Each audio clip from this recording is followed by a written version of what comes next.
La isla olía a azufre. Siempre olía así. Los marines lo llamaban el olor del infierno, y aquella mañana de marzo de 1945, el infierno estaba precisamente donde se encontraban. La roca volcánica de aquella pequeña isla del Pacífico les desgarraba las botas y las manos. Los nidos de ametralladoras japonesas habían convertido cada cresta, cada barranco, cada centímetro de aquella pesadilla de 8 millas cuadradas en un campo de batalla. Los marines que llevaban semanas allí ya no eran los mismos que habían desembarcado. Sus ojos habían cambiado. Sus voces habían cambiado. Los que seguían vivos avanzaban porque avanzar era lo único que importaba. Esa mañana, un pelotón de infantes de marina estadounidenses avanzaba hacia una posición fortificada japonesa. Su líder cayó. Así, de repente. Un instante estaba allí. Al siguiente, ya no. Los hombres se quedaron paralizados por una fracción de segundo, como cuando el mundo cambia repentinamente sin previo aviso. Y entonces sucedió algo que nadie en ese pelotón olvidaría jamás. El más joven de ellos, un soldado raso, un simple muchacho, se puso de pie. No esperó permiso. No esperó a que un oficial le dijera qué hacer. Asumió la misión como si fuera suya y la llevó a cabo con todas sus fuerzas. Al final de aquel día, había destruido él solo una fortificación enemiga. Había resultado herido varias veces. Y había regresado bajo fuego, una y otra vez, para llevar a salvo a 3 de sus compañeros marines sobre su propia espalda. No a uno, no a dos, a 3, con un cuerpo que debería haberse desplomado, en una isla que debería haberle costado la vida. ¿Quién era este hombre? Como un soldado raso, el rango más bajo en el cuerpo de marines de los Estados Unidos, encuentra en sí mismo el valor para hacer lo que los oficiales entrenados dudaron en hacer. Y porque su nombre, un nombre que merece ser mencionado en todas las aulas de historia estadounidense, ha permanecido tan silenciosamente en las sombras de la historia durante tanto tiempo. Su nombre era Franklin E. Ziegler. Y esta es su historia. Franklin E. Ziegler nació el 6 de noviembre de 1924 en Little Falls, Nueva Jersey. En aquellos años, Little Falls era una comunidad obrera del condado de Passaic, un lugar donde la gente madrugaba, trabajaba duro, pedía poco y esperaba que sus hijos hicieran lo mismo. La familia Ziegler no era rica ni tenía contactos influyentes. Eran estadounidenses comunes y corrientes que llevaban una vida estadounidense común y corriente, y Franklin creció en ese mundo honesto y sin pretensiones, un mundo que marcaría su futuro. La América de la infancia de Franklin Ziegler era un país sumido en un dolor tremendo. Tenía 4 años cuando la bolsa se desplomó en 1929 y la nación se sumió en la Gran Depresión. Creció viendo a sus padres y vecinos lidiar con la angustia constante de la incertidumbre financiera, preguntándose si tendrían suficiente, aprendiendo a conformarse con lo que tenían y a no quejarse de lo que les faltaba. Los niños que crecieron durante la depresión desarrollaron una cualidad particular, difícil de describir pero inmediatamente reconocible a presenciarla. Era una especie de fortaleza práctica, no crueldad, no insensibilidad, sino una profunda y silenciosa comprensión de que la vida era dura, que las dificultades no eran excusa y que la única manera de superar una adversidad era enfrentándola directamente. Franklin era un joven cuando el mundo cambió el 7 de diciembre de 1941. Tenía 17 años y hacía lo que cualquier chico de esa edad en Nueva Jersey hacía un domingo por la tarde, cuando la noticia llegó por la radio. La Armada Imperial Japonesa había atacado la base naval estadounidense de Pearl Harbor, Hawái. En una sola mañana, murieron 2.403 estadounidenses. 18 buques de guerra resultaron dañados o destruidos. Casi 200 aviones fueron derribados en tierra. Y la cómoda creencia estadounidense de que 2 grandes océanos podían mantener la violencia del mundo a raya se hizo añicos para siempre. Franklin Ziegler se alistó en el Cuerpo de Marines de los Estados Unidos. No fue reclutado. Eligió ir. Y en esa elección hay algo que merece la pena reflexionar, porque revela algo esencial sobre quién era antes de que se disparara un solo tiro en su presencia. No huía de nada. Corría hacia algo. Hacia el deber. Hacia el uniforme que su país le pedía que vistiera. Hacia la idea de que cuando la nación necesitara que los jóvenes se pusieran de pie, los jóvenes debían ponerse de pie. El Cuerpo de Marines de la Segunda Guerra Mundial no era simplemente una rama militar. Era un crisol. El entrenamiento básico estaba diseñado para quebrar por completo al individuo y reconstruirlo como alguien más duro, más disciplinado, más letal. Los reclutas que pasaron por Pérez Island a principios de la década de 1940 emergieron de esa experiencia transformados a nivel celular. Habían aprendido a funcionar sin dormir, bajo un calor extremo, en condiciones de castigo físico y psicológico que la mayoría de los civiles no podrían imaginar. Habían aprendido a confiar en el hombre que tenían al lado con absoluta plenitud, porque esa confianza no era sentimental, era supervivencia. Franklin Sigler demostró su valía en ese entorno. Obtuvo su águila, globo y ancla. Fue asignado al 2º Batallón, 26º Regimiento de Infantería de Marina, 5ª División de Infantería de Marina. La 5ª División de Infantería de Marina era una unidad de reciente formación, activada en enero de 1944 en Camp Pendleton, California. Entrenaban duro. Entrenaban constantemente. Aún no sabían a dónde iban, pero sabían que la campaña del Pacífico avanzaba implacablemente hacia las islas principales de Japón y que lo que viniera después no sería una tregua. El destino elegido para la 5ª División de Infantería de Marina y sus unidades hermanas fue un lugar que se convertiría en uno de los campos de batalla más emblemáticos de la historia militar estadounidense. La isla se llamaba Iwo Jime, que en japonés significa aproximadamente isla de azufre, y se ganó ese nombre en el sentido más literal posible. La isla era volcánica. Las playas de arena negra estaban compuestas de ceniza volcánica. La roca que cubría su interior era afilada y abrasiva, y parecía diseñada por la propia tierra para castigar a cualquiera que intentara cruzarla. El elemento más destacado de la isla era un volcán inactivo en su extremo sur llamado Monte Suribachi, que se elevaba 167 metros sobre el nivel del mar y ofrecía a los defensores japoneses una vista despejada de todo lo que había debajo. El valor estratégico de Iwo Jime era innegable. Los bombarderos estadounidenses B-29 Superfortress que volaban desde las Islas Marianas para bombardear Japón continental debían realizar ese viaje de ida y vuelta sobre mar abierto sin escolta de cazas, ya que ningún avión de combate tenía el alcance suficiente para cubrir la ruta. Iwo Jime se encontraba casi exactamente a medio camino entre las Marianas y Tokio. Si Estados Unidos lograba capturar Iwo Jime, podría construir pistas de aterrizaje allí. Podría proporcionar a sus bombarderos un lugar donde aterrizar en caso de emergencia. Podría establecer bases para aviones de combate que escoltaran a los bombarderos y aumentaran drásticamente la efectividad de la campaña aérea. En la fría aritmética de la planificación estratégica, Iwo Jime valía cualquier precio. El alto mando japonés lo entendió a la perfección. El teniente general Tadamichi Kuribayashi recibió el mando de la defensa de la isla y demostró ser uno de los comandantes japoneses más capaces y psicológicamente sofisticados de toda la guerra. Kuribayashi no planeaba combatir a los estadounidenses en las playas. Sabía que el fuego naval y el apoyo aéreo estadounidenses harían que una defensa costera convencional fuera un suicidio y resultara ineficaz. En cambio, ordenó la construcción de una elaborada red subterránea de túneles, búnkeres, fortines y posiciones fortificadas que se extendía por toda la isla. Kilómetros de túneles conectaban estas posiciones. La operación Destacamento comenzó el 19 de febrero de 1945. Aproximadamente 70.000 infantes de marina estadounidenses participaron en el asalto. Las divisiones 4ª y 5ª de Infantería de Marina desembarcaron en las playas, y desde el primer momento los combates fueron catastróficos. La arena volcánica negra se aferraba a las botas y dificultaba enormemente el movimiento. La artillería japonesa, previamente posicionada en las playas para ese preciso instante, abrió fuego con una precisión devastadora. Muchos hombres morían en la arena antes de dar 10 pasos. Otros morían en el agua antes de llegar a la arena. Aún así, los infantes de marina avanzaron, porque eran infantes de marina y porque solo había una dirección posible. La batalla de Iwo Jime duraría 36 días.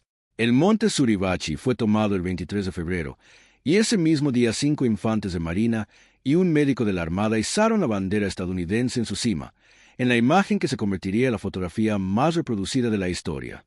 Pero el izamiento de la bandera no fue el final. Ni siquiera se acercó al final. Fue, en todo caso, el final del principio. La parte norte de la isla, la meseta de Motoyama y el terreno accidentado que la rodeaba, era donde se libraba la verdadera batalla. Allí se habían construido las fortificaciones defensivas japonesas más elaboradas. Allí la lucha se prolongaría sin cesar, día tras día, durante todo febrero y hasta marzo. Franklin Sigler y sus compañeros marines del 2º Batallón, 26º Regimiento de Infantería de Marina, se adentraron en aquel campo de batalla junto con el resto de la fuerza de asalto. Llevaban semanas luchando cuando llegó el 14 de marzo de 1945. Estaban agotados como el sueño no podía aliviar. Habían perdido amigos. Habían visto cosas que los perseguirían en sus sueños el resto de sus vidas. Y, sin embargo, en la mañana de 14 de marzo, se levantaron de cualquier rincón de tierra desgarrada donde se habían refugiado y avanzaron de nuevo, porque la misión lo exigía y porque eran los hombres a quienes se les había encomendado cumplirla. Aquella mañana, el pelotón de Franklin Sigler avanzaba contra una posición japonesa fuertemente fortificada. No se trataba de defensas improvisadas. Eran puntos fuertes meticulosamente diseñados, que se apoyaban mutuamente y contaban con campos de tiro interconectados, construidos por soldados que habían tenido meses para prepararlos y que no tenían intención de rendirse. El avance estaba expuesto. La potencia de fuego que emanaba de esa posición era letal. El jefe de escuadrón cayó. Ocurrió con la repentina y terrible sencillez de la muerte en combate. Estaba allí, luego llegó el fuego y, de repente, quedó fuera de combate. El escuadrón se quedó sin líder en un momento en que el liderazgo era indispensable. Franklin Sigler era un soldado raso. No se suponía que estuviera al mando. No existía ningún manual de entrenamiento que lo hubiera preparado específicamente para ese momento de su vida.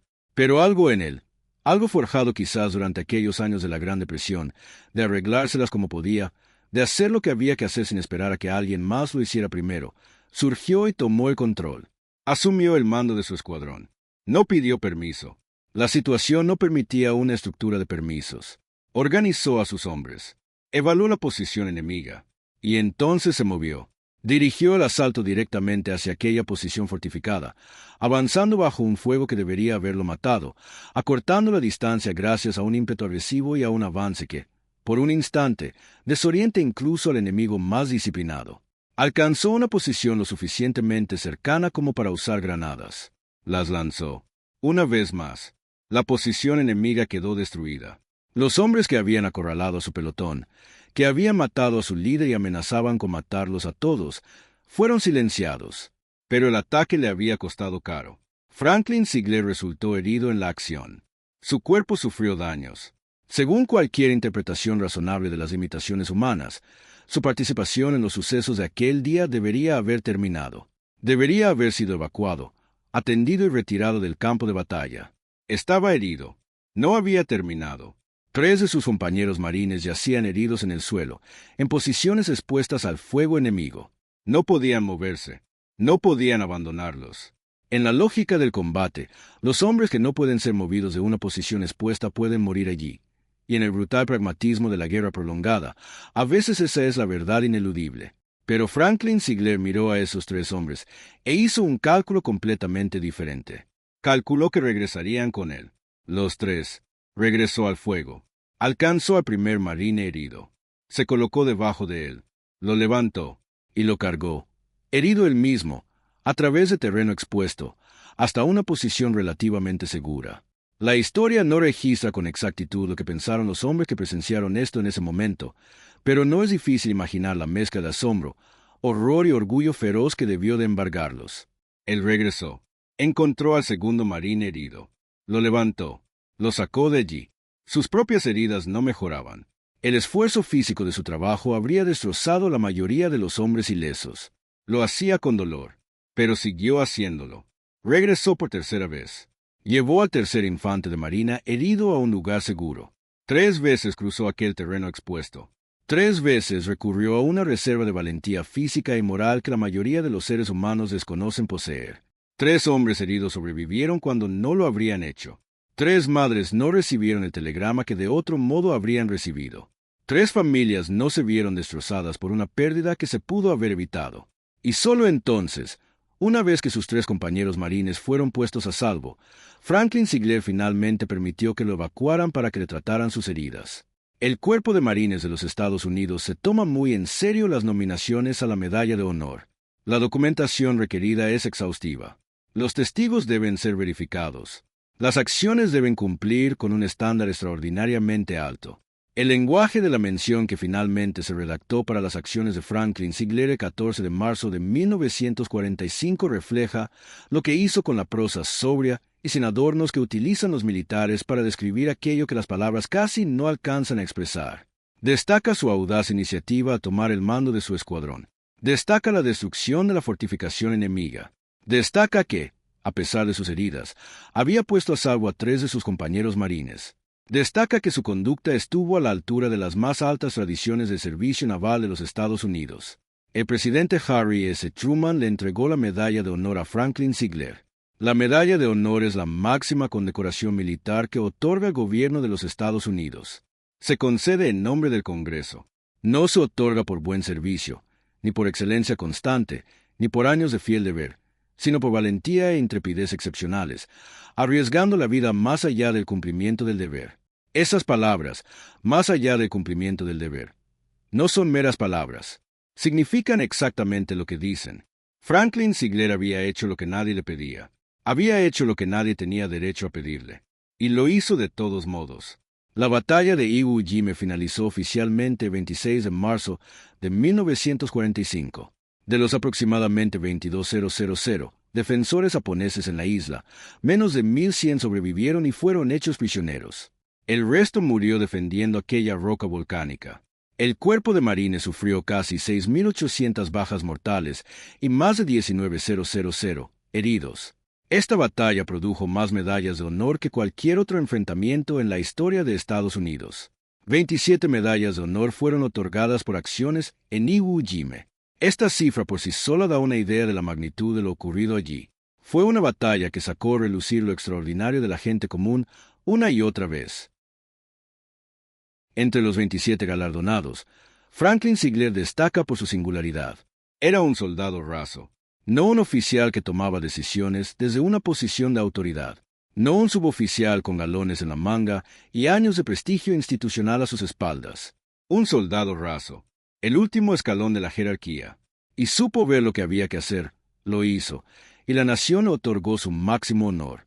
Franklin Sigler regresó del Pacífico.